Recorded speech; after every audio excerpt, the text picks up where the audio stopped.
Baik. Assalamualaikum warahmatullahi wabarakatuh. Waalaikumsalam warahmatullahi wabarakatuh.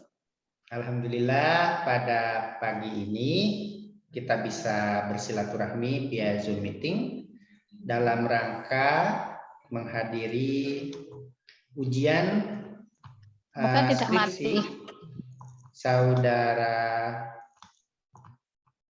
Lutfi Al-Baihaqi dengan judul Religiusitas Pedagang di Jalan Malioboro pada masa pandemi COVID-19. Alhamdulillah telah hadir di tengah-tengah kita penguji dan sekaligus guru Anda ya, guru kita semua. Yang terhormat Ibu Prof. Dr. Dian Nur Ana MA dan juga Bapak Dr. Dery Ahmad Rizal. Terima kasih juga atas kehadiran yang lain. Di sini ada Rosidatun Nafisah, ada Eka Al-Munawar. Marilah kita mulai ujian skripsi Saudara Lutfi Baihaqi pada siang ini dengan bersama-sama melafalkan basmalah. Bismillahirrahmanirrahim.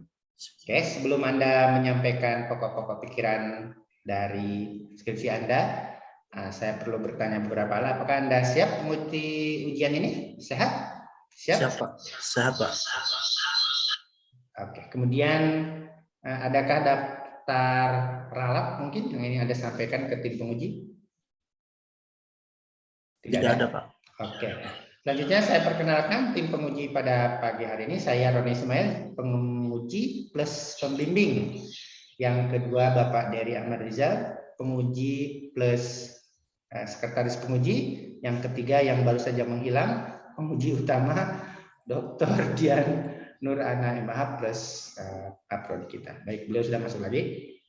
Selanjutnya Saudara Lutfi Baihaqi, saya persilakan atau kami persilakan Anda untuk menyampaikan pokok-pokok pikiran dari skripsi Anda, masalah penelitiannya apa ya, kemudian rumusan masalahnya kayak begini, teorinya atau kajian pustaka yang telah dilakukan, kerangka teori dan hasil penelitiannya kayak begini, minimal abstrak yang Anda sampaikan, tidak lebih dari 7 menit. Sekarang jam 11:09, nanti berhenti jam 11:16 atau 17. Persilakan. Sebelumnya mohon izin untuk share screen, Pak.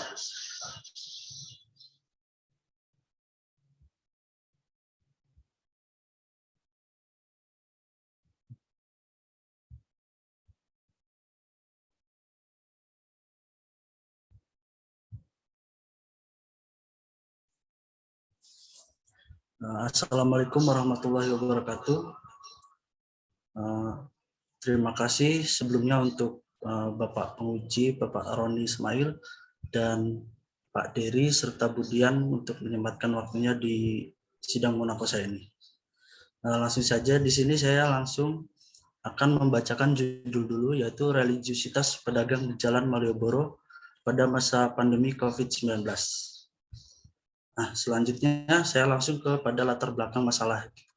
Jadi seperti yang kita ketahui memang pada awal tahun 2020 ini Indonesia dan hampir seluruh dunia itu mengalami krisis COVID-19 gitu kan. Nah, dari sini juga banyak sekali sektor-sektor yang mengalami perubahan. Salah satunya yaitu kesehatan tentunya, ekonomi, sosial, dan ada sektor keagamaan juga. Nah, dari sektor ekonomi ini, karena saya meneliti tentang pedagang di Malioboro, mereka juga banyak sekali mengalami perubahan-perubahan gitu kan, dampak-dampaknya juga gitu. Nah, begitupun dengan keagamaannya gitu, banyak sekali mengalami perubahan seperti adanya protokol-protokol kesehatan yang harus dilaksanakan dulu gitu sebelum melakukan ibadah. Selanjutnya yaitu metode penelitian. Metode penelitian yang saya gunakan yaitu penelitian lapangan dan cara mengumpulkan datanya yaitu observasi, wawancara, dan juga dokumentasi sebagai pendukung. Nah, selanjutnya untuk penelitian ini menggunakan psikologi agama dengan landasan teori religiusitas menurut Glock dan Stark. Kemudian dalam mengolah data, penelitian ini menggunakan metode analisis data. Selanjutnya saya akan memaparkan sedikit sejarah Jalan Malioboro. Pada awalnya Jalan Malioboro ini memang jalan untuk kerajaan Yogyakarta pada dahulu gitu kan. Dikenal sebagai Jalan Raja Marga. Dan di Jalan Malioboro ini juga dihuni oleh beberapa etnis seperti etnis Tionghoa dan orang-orang Belanda. Sehingga dari sini memunculkan bangunan-bangunan Belanda di sana gitu kan. Nah, dari sini pula itu yang memicu untuk Jalan Malioboro ini menjadi pusat pertokoan atau pusat perbelanjaan dan pusat pariwisata seperti sekarang ini. Nah, selanjutnya itu kondisi pedagang sebelum pandemi. Jadi kondisi pedagang sebelum pandemi ini memang berjalan lancar gitu kan. Seperti biasa, Malioboro menjadi pusat jual beli yang sangat diminati wisatawan dan sangat menguntungkan para pedagang di sana gitu kan.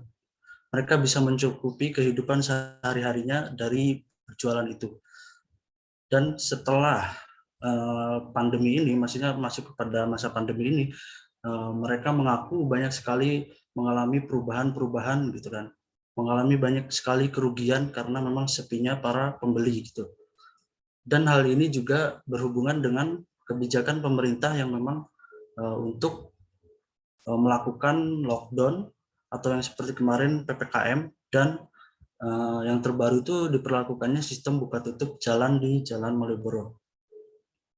Nah, selanjutnya itu kondisi religiusitas pedagang di Jalan Malioboro pada masa pandemi ini. Jadi dari beberapa responden yang saya temui itu respondennya beragama Islam, dan sebenarnya mereka itu cukup paham mengenai ketaatan beragama atau religiusitas orang dalam beragama gitu kan. Buktinya mereka selain melakukan ibadah, mereka juga berkegiatan-kegiatan yang bersifatnya positif gitu. Seperti mereka juga punya sifat-sifat seperti sabar menghadapi pandemi gitu kan. Terus ada beberapa responden juga yang mensedekahkan uangnya itu walaupun mereka tahu mereka sulit untuk mencari uangnya. Dan dari mereka juga ada yang masih mengaji dalam artian mengikuti pengajian, dan orang-orangnya juga termasuk orang yang ramah. Karena saya ke sana juga mereka termasuknya welcome kepada saya. Selanjutnya yaitu hasil analisis dimensi agama Glock dan Stark pada religiusitas pedagang di Jalan Malioboro pada masa pandemi. Jadi saya memaparkan sedikit religius itu apa. Religius menurut Glock dan Stark adalah sebuah... Langsung aja ke analisis ya. Oh, karena penguji sudah baca skripsi Anda. Nah, ke hasil penelitian. Ya. Langsung ke hasil penelitian.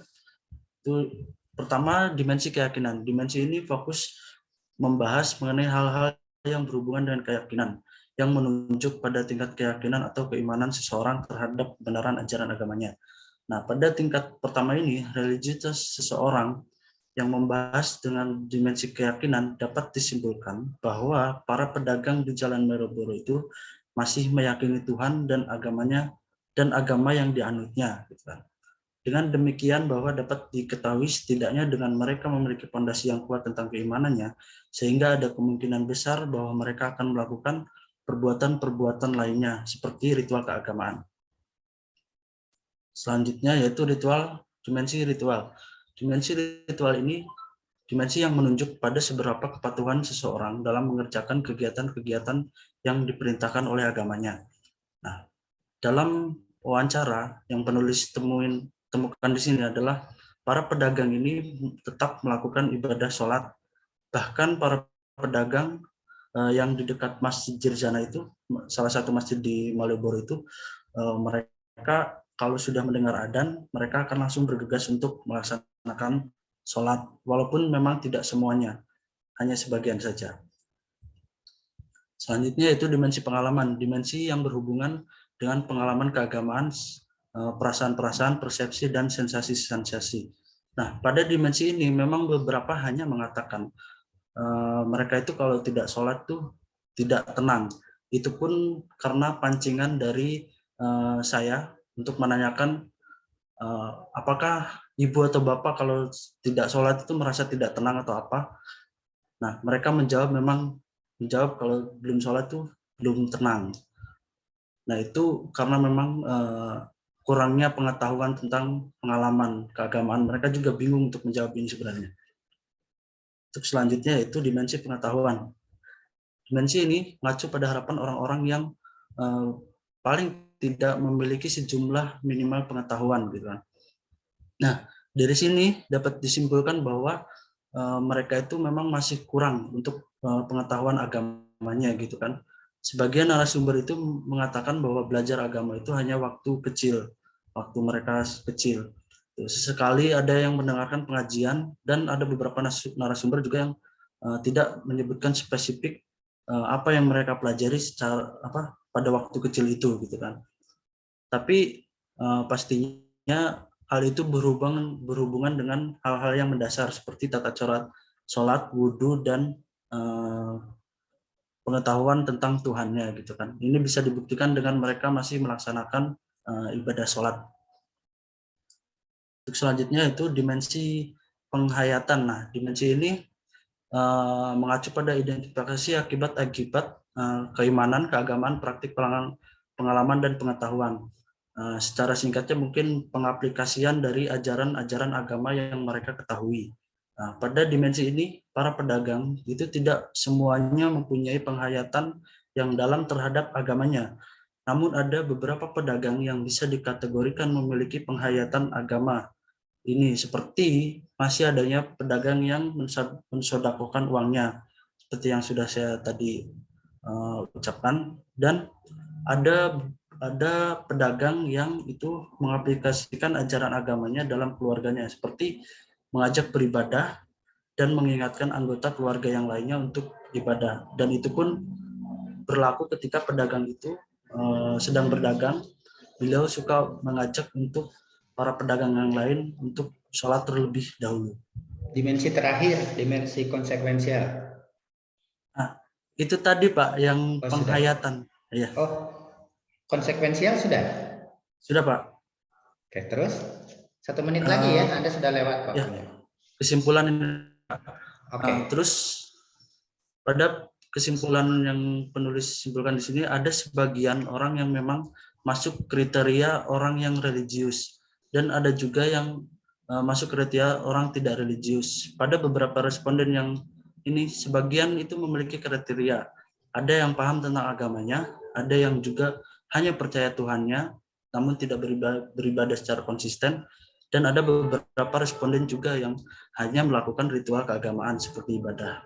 Nah, maka dari itu dapat disimpulkan bahwa para pedagang ini bisa dikategorikan sebagai orang-orang yang berpotensi religius, akan tetapi tidak semua memiliki potensi tersebut, dan bisa dikatakan bahwa mereka belum religius. Itu Pak. Sekian, terima kasih. Assalamualaikum warahmatullahi wabarakatuh. Assalamualaikum warahmatullahi wabarakatuh. Dimatikan share screen-nya. Baik, terima kasih Mas Lutfi. Sebelum para penguji akan menguji skripsi Anda, saya sebagai pembimbing juga akan menguji beberapa hal ya, sebagai pemanasan. Tetapi mohon tim penguji, Pak Budian, Pak Dery, dan saya sendiri untuk menempatkan diri bahwa ini ujian skripsi, nggih, Budian. Bukan ujian disertasi, bukan ujian tesis. Karena itu kita jangan lupa, itu sering lupa. Saya ingin bertanya ke yang terakhir, bahwa di kesimpulan Anda, saya kok nggak baca itu ya dulu. Ada kesimpulan bahwa sebagian dari pedagang itu religius dan sebagian pedagang tidak religius. Apakah memang teori Glock and Stuck yang disebut dengan religious dimension ini kajiannya tentang religius atau tidak religius, Lutfi? Iya Pak, mungkin yang saya pahami sih memang teori ini tuh untuk melihat seberapa orang itu religius melalui 5 dimensi tersebut, gitu kan. Jadi bisa kalau orang-orang orang-orang itu telah melalui 5 dimensi ini, bisa dikatakan sebagai orang yang memang religius gitu. Memiliki kan, bukan melewati, memiliki. Oh iya. Nah, tapi teori itu kan, coba baca bukunya yang Kolosian saya pinjamin kemarin, itu bukan kajian tentang religius atau tidak religius kan? Tidak. Artinya keberagaman seseorang, dirimu, saya, Pak Dery, Budian, Eka, Rosi di sini, kalau dipetakan dimensi keagamannya itu ada 5. Sebagian memiliki kelimanya, sebagian mungkin 4, sebagian tidak, sebagian. Karena itu Jalaluddin Rahmat kan di bukunya Psikologi Agama memodifikasi teori ini dengan teori namanya psikografi agama. Psikografi itu peta psikografi, peta psikologi keagamaan seseorang, dan menambahkannya dimensi sosial. Karena yang 5 dari Blockstack ini masih sangat kesalehan individu. Enggak juga ya, kesalehan sosial. Tapi explicitly Jalaluddin Rahmat memasukkan dimensi sosial. Artinya sesoleh apapun seseorang, dia harus aktif secara sosial, harus peduli sosial, peka secara sosial. Itu ya Mas, kesimpulan Ya, Pak. Anda itu ya. Oke. Itu ya. Itu bukan teori tentang religius atau tidak religius seorang. Tapi memang di antara kita semua ini mungkin dimensi keyakinannya sama toh. Di antara pedagang itu sama toh. Percaya kepada Tuhan, percaya Tuhan melihat kita, percaya Tuhan mengawasi kita. Kemudian dimensi ritualistik sama, kita semua sholat. Dimensi intelektual samalah rata-rata kita ini. Yang membedakan kan 2 dimensi terakhir toh. Oke. Apakah keyakinan kita kepada Allah Subhanahu wa taala, sholat kita ritualistik, ilmu kita bahwa Allah itu melihat, itu terbawa enggak ke dimensi eksperiensial, ke pengalaman hidup, penghayatan, sama dimensi konsekuensial. Konsekuensial itu apa? Dimensi apa? Penghayatan, Pak. Moral. Oh ya, moral. Konsekuensial itu yang penghayatan atau moral. Ngefek enggak ke moral? Nah, itu kan mengapa ada pejabat, profesor, haji, pasti kan keyakinannya ada, kuat. Ritualistiknya kuat. Intelektualistiknya pasti profesor. Tapi kok selingkuh kan? Ada tuh. Tapi kok korupsi? Nah, karena dimensi keyakinannya, dimensi ritualnya, dimensi intelektualnya tidak ngefek ke dimensi eksperiensialnya sama konsekuensial. Itu yang membedakan. Kaitannya dengan para pedagang di Malioboro di masa pandemi, gimana? Ngefek tidak dimensi keyakinannya, ritualnya, sama intelektualnya ke dimensi eksperiensial sama konsekuensial? Mungkin kalau berefek sih kayaknya mereka juga tidak tahu sih Pak. Gitu. Tadi Anda bilang sedekah. Iya Pak, itu orangnya memang pada saat itu memang beliau itu juga memberikan saya itunya Pak, dagangannya gitu. Maksudnya biar saya. Nah, terus beliaunya juga bercerita itu kalau beliau itu suka sedekah kepada orang yang memang lebih membutuhkan daripada beliaunya itu sendiri. Ya, artinya kan ngefek toh ke dimensi eksperiensialnya, ke pengalamannya. Nah, ke konsekuensialnya gimana? Walaupun ilmunya sedikit, dimensi intelektualnya, ya karena belajar waktu kecil itu. Ke dimensi moralnya, tidak nipu, berdagang, kan? Iya. Jujur dalam berdagang, gitu ya. Satu lagi ya, konfirmasi dari saya tadi, Anda sewaktu menjelaskan teknik analisis data, kok bunyinya malah analisis data lagi. Dulu udah saya koreksi itu.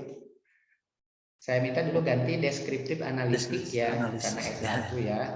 Mendeskripsikan data atau informasi yang kamu peroleh dari informan atau info person sekarang ya. Berapa orang yang Anda wawancarai dan saya suruh Anda menuliskannya?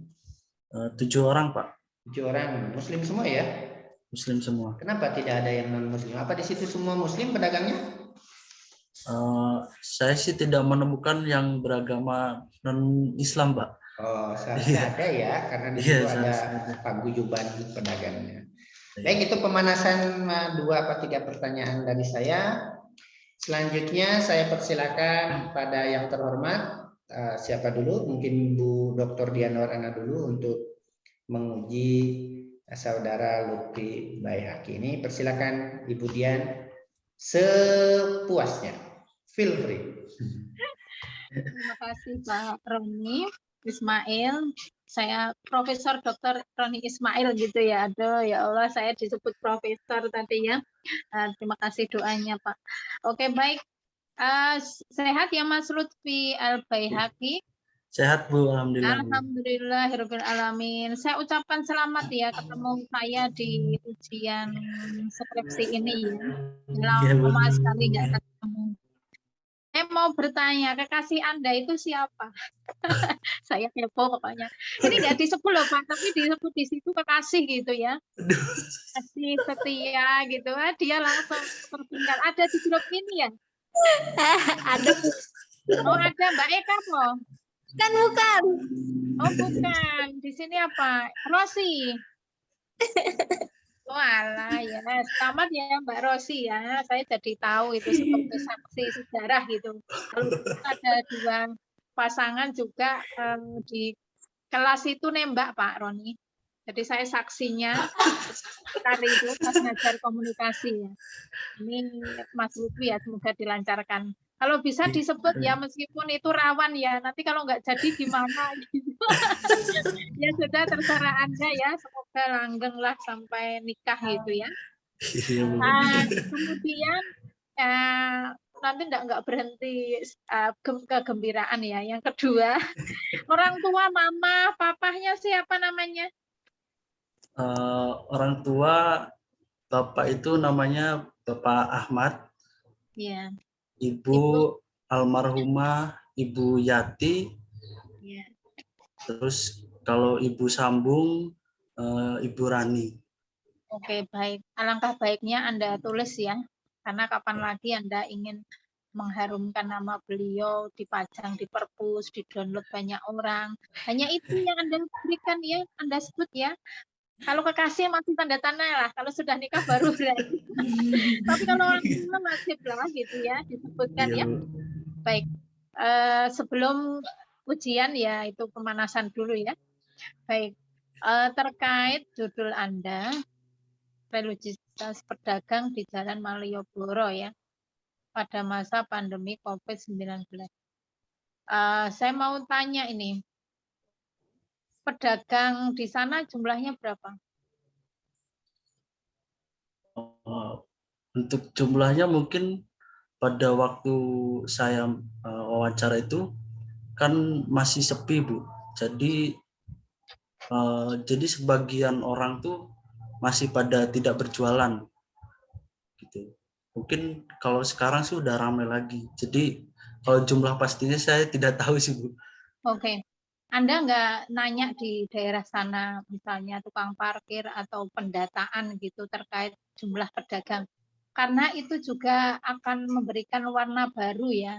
Maksudnya apa ya, informasi yang barangkali banyak orang yang tidak tahu, termasuk saya. Gitu loh. Jadi ditanyakan misalnya berapa sih jumlah pedagang di sana.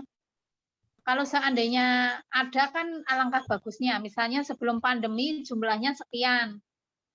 Setelah pandemi sekian. Jadi ada namanya apa ya, pergeserannya itu nyata gitu loh. Mungkin Anda nanti nanya lagi gitu, atau sekilas berapa? Kan bisa dilihat dari bolong-bolongnya, atau nggak perlu bertanya pun bisa ya. Lihat di kios-kiosnya itu kan menunjukkan jumlah, ya toh? Iya. Iya. Nah, PR kamu ya nanti ya. Sudah azan ya. Kira-kira berapa? Oke, pertanyaan ya harus dijawab.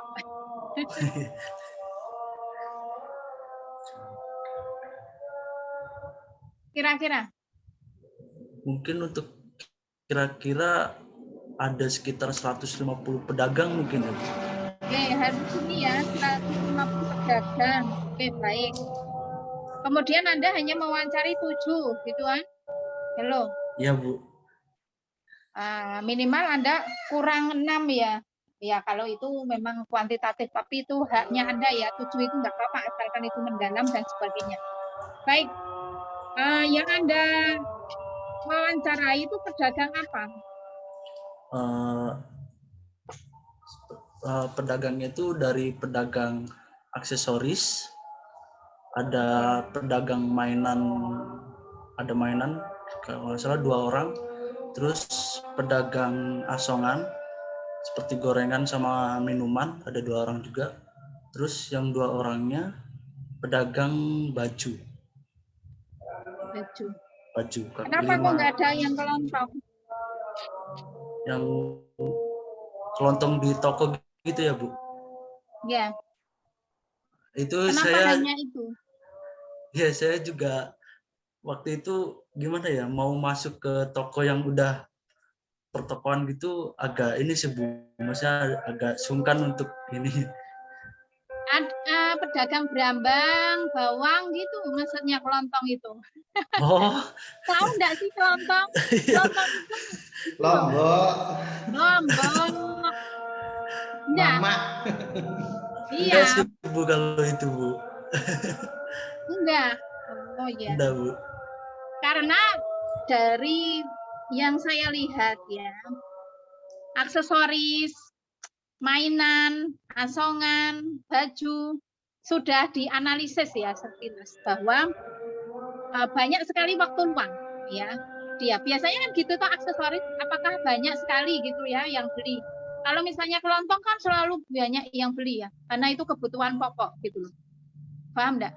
Ya, Bu. Jadi pedagang yang memang itu dibutuhkan oleh masyarakat dan itu biasanya memang ramai pembeli.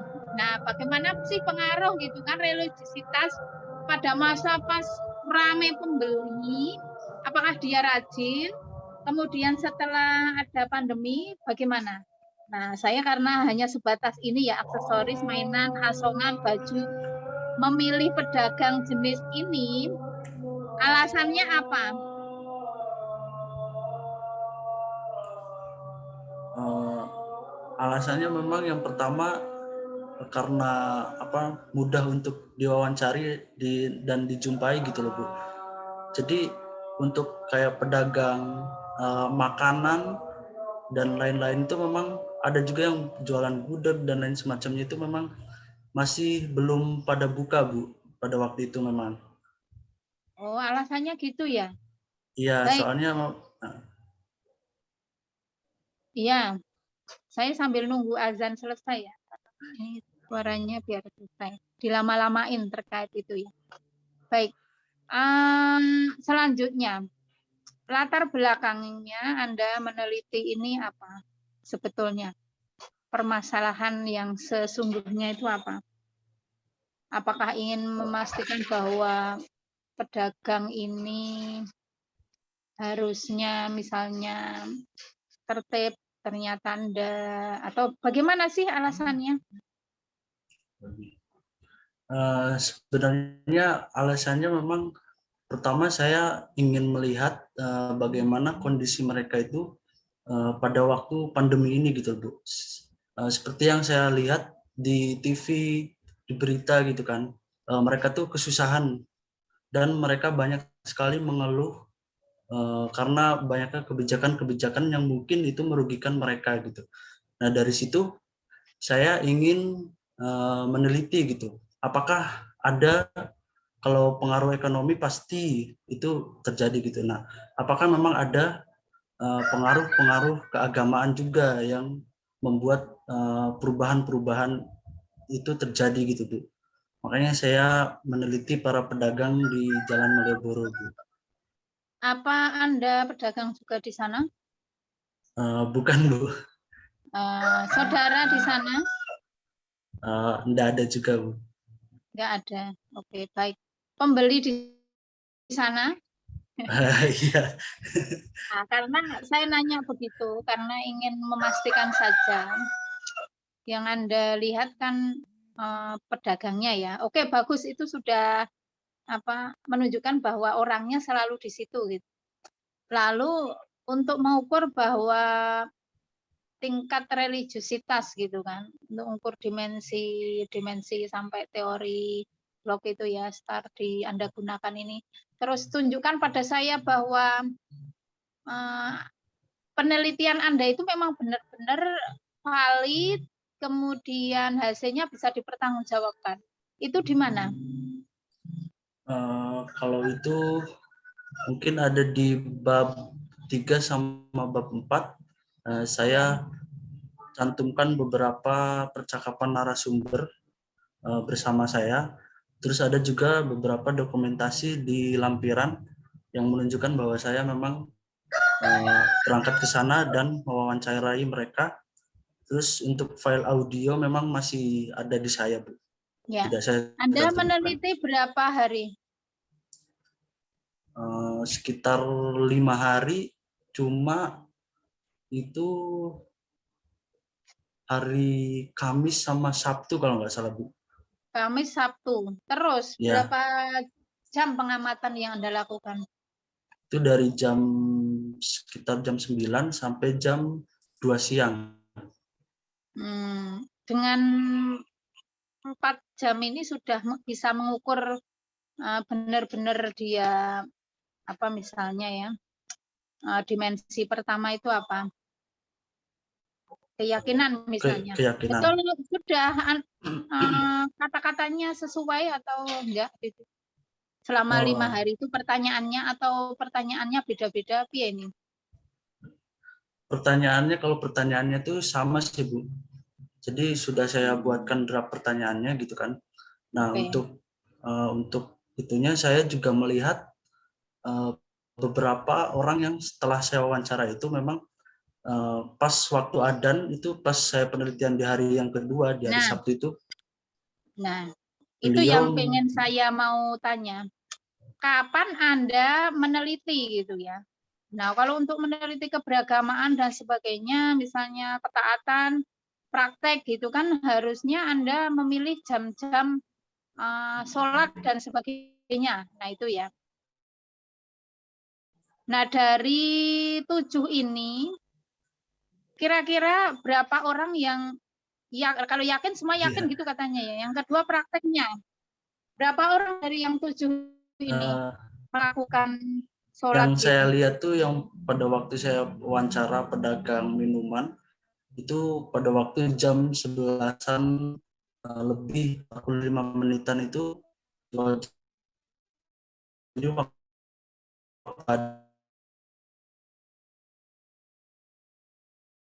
dan beliau langsung bergegas untuk sholat Karena zuhur. hanya pas Anda wawancarai, sebelumnya Anda ngamati lagi enggak? Datang lagi 2 kali, 3 kali gitu.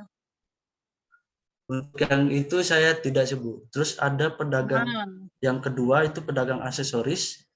Pada waktu saya kan wawancara pada hari pertama, terus pada hari kedua itu saya duhur juga masih di sana, dan beliaunya itu membawa ini sajadah untuk ke masjid sholat duhur.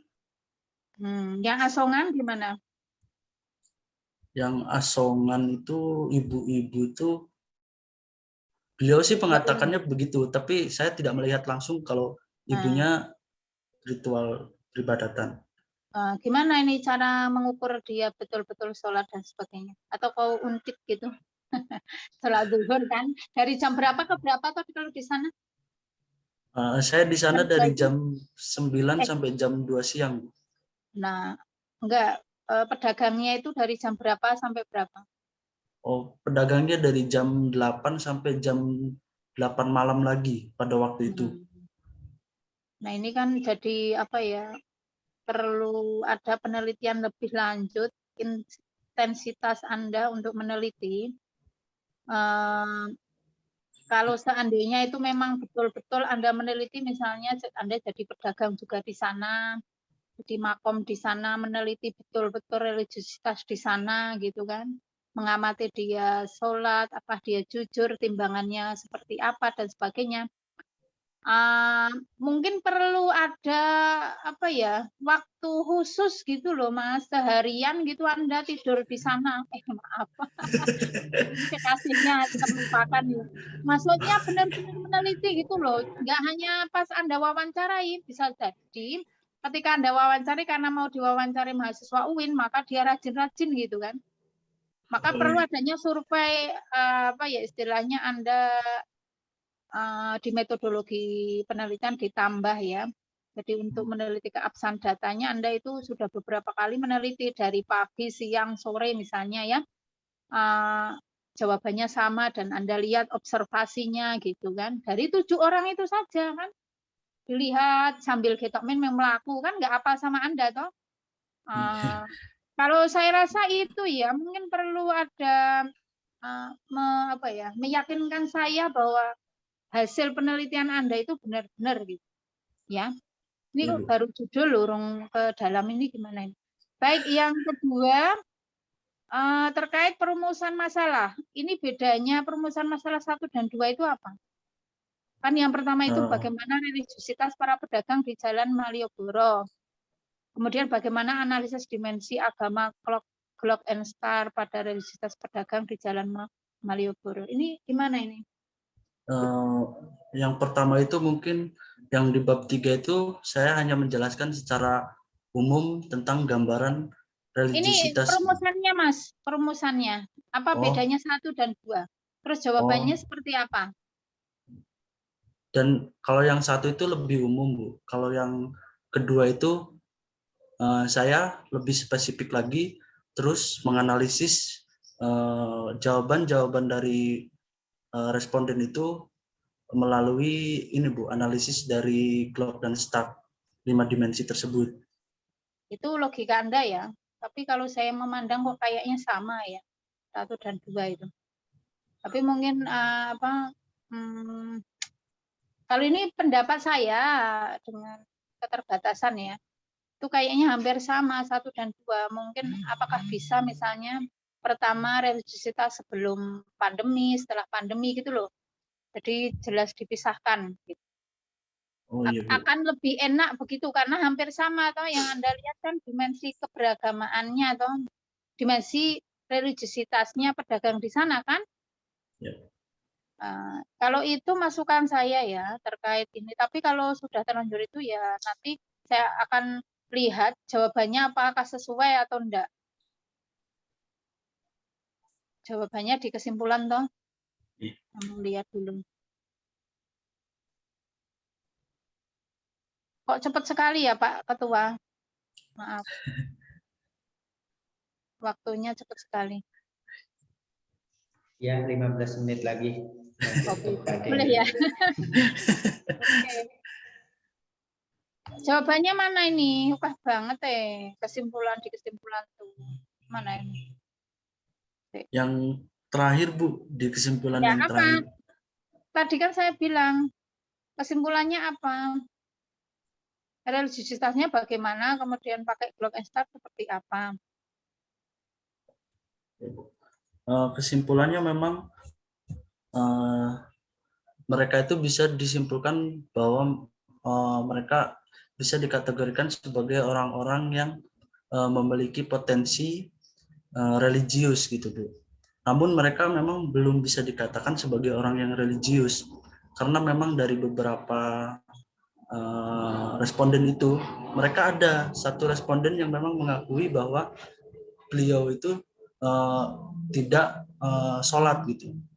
Jadi sholat pun jarang-jarang gitu. Beliau mengatakan itu sendiri kepada saya. Oke. Terus saya melihat di kesimpulan itu belum menunjukkan Mas, karena kok ono masuk kesimpulan udah footnote toh. Nggak bisa begitu Mas. Jadi kesimpulan misalnya religiusitas di sana seperti apa, kemudian dimensinya seperti apa. Karena belum nampak Mas ini, masih kayak latar belakang apa ya, isi saja. Ya Bu. Kok malah teori? Dimensi ini. Lah implementasinya bagaimana?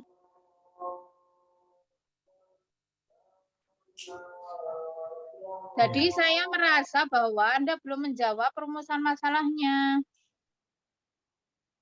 Padahal ketika ditanya Pak Roni, bagus loh Anda menjawab dimensi ini seperti ini, dimensi ini. Cuman dalam kesimpulan belum ada. Harusnya kalau pertanyaan 2 kan jawabannya juga 2. Kau mau milih Eka atau Rosi? Nah, pilihannya kan 2 nih. Iya. Mau jawab Hasna misalnya, kan nggak bisa, malah 3. Jadi harus jelas. Iya, Bu. Iya ini. Jawabannya apa? Ya, mungkin Makanya karena perumusan masalah Anda itu kayak repetition, jadi apa ya, pengulangan gitu, belum spesifik. Padahal di intelektual juga sudah ada, tinggal nyimpulkan. Cuman nggak Anda simpulkan. Coba. Di keyakinan seperti apa teori ini, apa sudah Anda terapkan? Kita runut ke bagian ini ya, sekalian dimensi keyakinan. ya, Bu. Kalau di kesimpulan memang saya belum ini belum menuliskan apa namanya hasil-hasilnya itu. Saya Iya iya kuwi, Bro. iya malah Nah saya itu saya ingin ndelok dulu di bab sebelumnya. Dimensi keyakinan. ya Bu. Bahwa semuanya yakin gitu toh. Ya. Nah itu kan bisa Anda simpulkan nanti. Di kesimpulan diambil intisarinya apa, kemudian praktek. Coba dilihat dulu. Oh iya Bu. Praktek coba. Oh iya. Iya Bu, belum saya masukkan di kesimpulan Bu. Nah, kepiye kuwi? Nah, yang nomor loro, ngantek nggo basa Jawa ini karena ada di tanda saya di depan lagi ngunduh kelapa. Dimensi praktek. Berapa orang? Tadi kan ternyata enggak semuanya. Hanya ada, ini saya catat loh, ada 2 orang yang enggak sholat toh. Kesimpulannya mau sholat juga. Sholat pun itu hanya salah satu aspek saja toh. Iya Bu. Ini juga belum nampak. Kesimpulan seperti yang penelitian bahwa tidak semua orang melakukan ritual keagamaan. Tapi di sana seperti apa? Ini malah teori. Bapak Edi, jawaban Pak Edi memang berbeda dari yang lain karena memang Pres juga menanyakan apakah ada sosok yang memotivasi. Oh, yang memotivasi ya. Ini ada Bu Pariem. Pariem 1, 2, siapa ini? Footnote 68 itu siapa? 68. Disimpulkan Bapak biar Mas. Ahmad. Oh iya Bu. Coba setelah menggunakan teori Globe and Star apa hasilnya? Setiap item. Coba Dari sama saya. dari dimensi keyakinan itu mereka mengatakan memang bahwa semuanya yakin terhadap agamanya dan Tuhannya gitu Bu. Terus kalau dari dimensi ritual itu memang kebanyakan orang dari 7 itu 6 itu mengatakan kalau mereka yang melaksanakan ritual peribadatan Bu seperti sholat, terus mereka juga ya yang wajib-wajib itu mereka melaksanakan Bu. Berarti berapa persen kalau 6 dari 7? 80 Bu. Nah, 60 bagi 7 ya, lah. Terus apa dimensi pengalamannya gimana? Nah, untuk dimensi pengalaman itu mereka itu masih bingung untuk dimensi pengalaman mereka, pengalaman keagamaan mereka itu. Dan saya pancing dengan pertanyaan tentang apakah mereka tuh kalau tidak sholat tuh merasa tidak tenang. Itu kan sebuah experience juga gitu kan, maksudnya. Nah itu mereka juga menjawab kalau ya saya juga gitu Mas, kalau saya belum sholat tuh malah belum tenang gitu. Walaupun saya berdagang di sini tapi dagangan apa? Saya tuh mungkin berdagang tapi masih memikirkan sholat juga gitu. Kayak gitu, Bu. Oke, berapa orang? Itu juga 6. 6. Yang Ya. 1 enggak. Terus yang dimensi pengetahuan? Dimensi pengetahuan itu ada beberapa yang ini apa? Cuma mempunyai pengetahuan itu dari YouTube gitu, Bu. Dari YouTube dan dari kalau ibu-ibu itu biasanya dari pengajian. Pengajian apa? Pengajian rutinan gitu, Bu. Sejak kapan gitu? Selama Itu pandemi masih juga? ya, selama pandemi juga mereka katanya masih, cuma udah jarang, Bu, ada pengajian gitu. Oke, yang terakhir.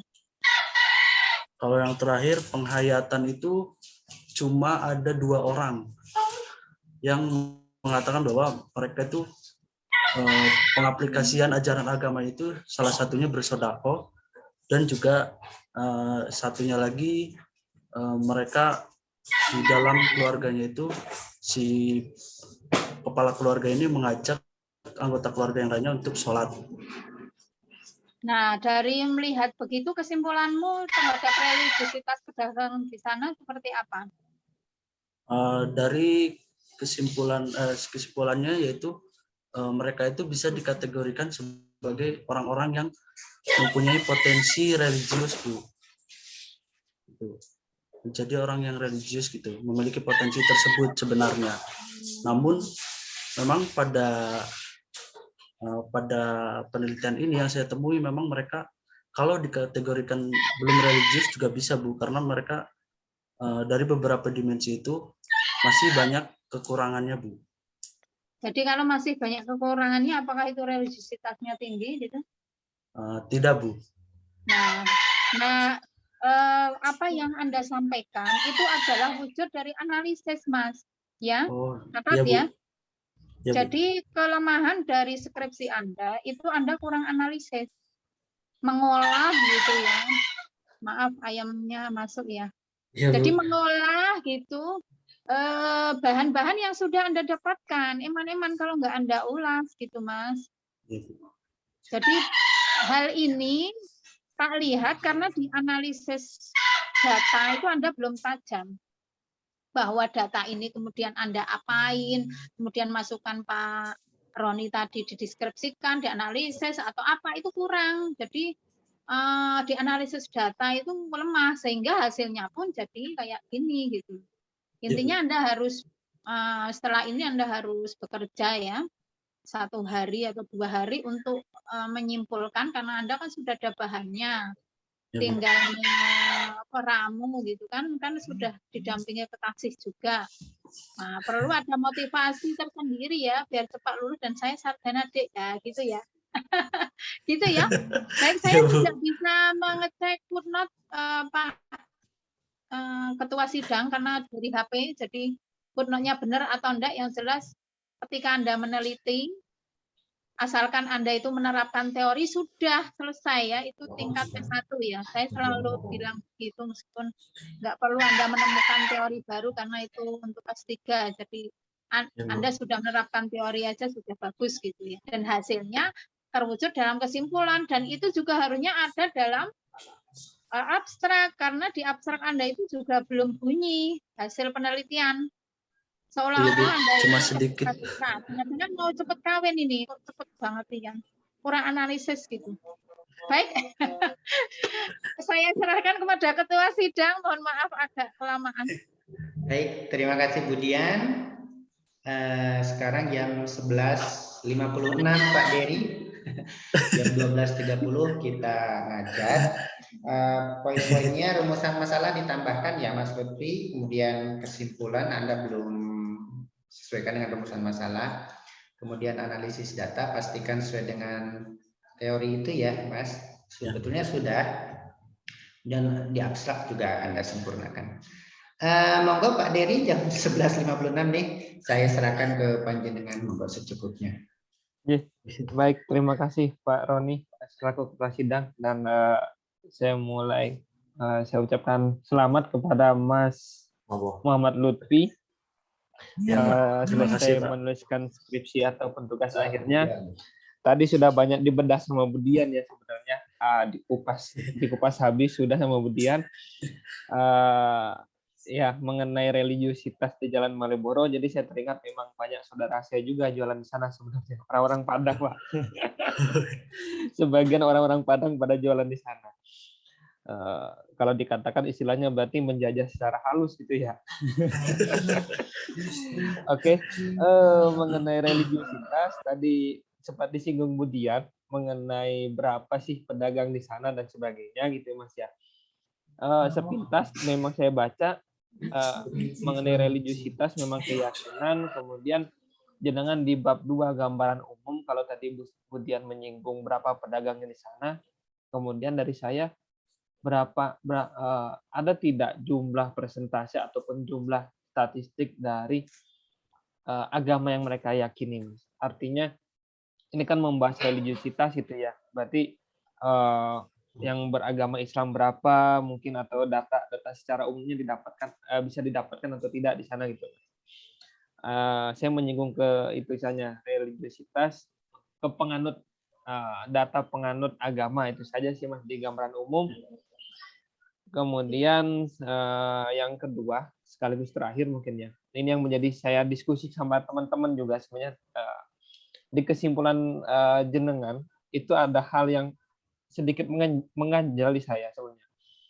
Di kesimpulan terakhir, saya membaca beberapa responden juga cukup giat untuk melaksanakan ritual keagamaan seperti ibadah. Maka dari itu penulis dapat menyimpulkan bahwa bisa dikategorikan sebagai orang-orang yang berpotensi religius, akan tetapi tidak semua pedagang memiliki potensi tersebut. Kalimat itu yang saya ingin tanyakan, potensi religius itu yang seperti apa sih Mas? Itu saja sih Mas. Ya Pak, mungkin saya di situ juga masih bingung ya. Cuma kalau dilihat secara teorinya itu memang jadi kalau diacak kan berarti tidak semua orang di situ tuh masuk ke dalam 5 kategori dimensi itu, Pak. Nah, ada sebagian yang cuma 3, ada sebagian cuma 2 atau 5 atau 4 gitu kan. Nah, maka dari itu saya menyimpulkan mungkin mereka tuh sebenarnya mempunyai potensi untuk menjadi orang-orang yang religius gitu. Mungkin ada yang kurang pengetahuannya, mereka bisa belajar. Mungkin ada yang kurang ritualnya, mereka bisa lebih giat lagi ritualnya. Untuk keyakinan mungkin hampir semua lah sudah. Namun untuk penghayatan dan pengalaman itu juga sebenarnya bisa dicari dan masih bisa untuk dieksplor lagi lah di dalam dirinya sendiri untuk memperbaiki dirinya gitu loh Pak. Seperti itu Pak. Jadi mungkin saya dari situ mengategorikan bahwa mereka sebenarnya punya potensi menjadi orang yang religius. Terus yang terakhirnya tidak semua pedagang memiliki potensi religius berarti ya. Artinya jenengan sudah bisa mengklaim atau bagaimana itu Mas? Atau bagaimana? Iya Pak, mungkin karena saya melihat beberapa kali itu karena saya kan di sini tidak menyimpulkan bahwa dari ketujuh itu jadi semuanya rata gitu kan. Dari situ saya melihat memang pada waktu adzan sholat duhur itu ada beberapa orang yang cuma ya berdiam saja Pak, maksudnya masih jualan saja gitu. Walaupun itu jualannya sepi, tidak ada yang beli, mereka tetap di situ gitu. Dan ada sebagian orang yang memang langsung bergegas untuk sholat duhur gitu Pak. Oke. Ya, itu kalimat itu mengganggu sekali bagi saya sih sebenarnya Mas. Tidak memiliki potensi. Artinya kalau kita melihat kan semua orang mempunyai potensi religius ya. Arti bisa diganti menjadi mungkin belum memenuhi kriteria yang disebutkan itu. Ya seperti itu atau mungkin dengan kalimat yang lainnya gitu Mas. Artinya yang saya takutkan artinya ada penjudge bahwa orang kan seperti di kalimat pertama, paragraf pertama itu orang tersebut tidak religius dan sebagainya gitu ya Mas ya. Itu saya kira jika narasumbernya membaca ini akan marah bagi saya sudah Jangan Pak, tidak religius seperti itu. Ya. itu hal yang agak mengerikan juga bagi saya. Oke, baik, itu saja sedikit masukan dari saya. Pak Roni saya kembalikan karena memang sudah terbatas waktu mungkin ya. Monggo Pak Roni. Terima kasih Mas Lutfi. Terima kasih Pak Dery. Betul ya Lutfi. Iya Pak. Kesimpulan Anda dengan kata potensi religius sama tidak religius itu problematik dilihat dari perspektif keilmuan ini, bukan menurut Pak Dery, bukan menurut saya, tapi menurut perspektif ini, karena teori Anda bukan potensi religius. Iya Pak. Teori Anda kan religious dimension, dimensi religius. Apalagi kalau pakai teori William James, salah satu pengalaman keagamaan itu kan the practice di buku itu.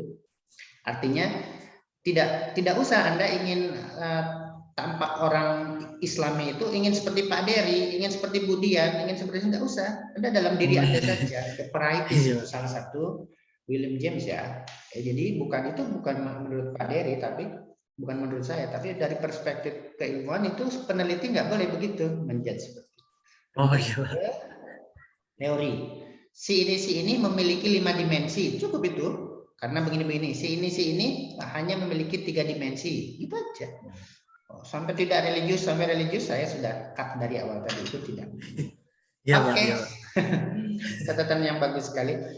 Selanjutnya kami akan menyidangkan Anda apakah lulus atau tidak lulus, apakah ujian ulang atau tidak ujian ulang. Saat ini maka sementara ujian saya skor dan Anda Lutfi, Eka dan Rosidatun mungkin harus keluar dulu ya. Ya Pak. Ya, lihat dulu. Terima kasih Pak.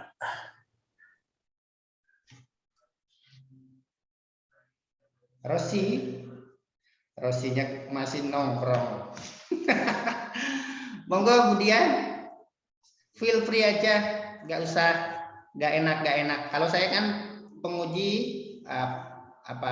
proses dan produk ya. Kalau saya 95, jangan nggak usah terpengaruh dengan saya. Karena dia dulu judul kedua ini Budian berubah dari Shintoism kesulitan shift ke sini. Kreatif merubah. Monggo orang Padang. Bu. Masih unmute Budian. Monggo Budian. Budian? Masih mati mic-nya kayaknya Pak. Masih mute. Budian masih mute. Masih mute Budian.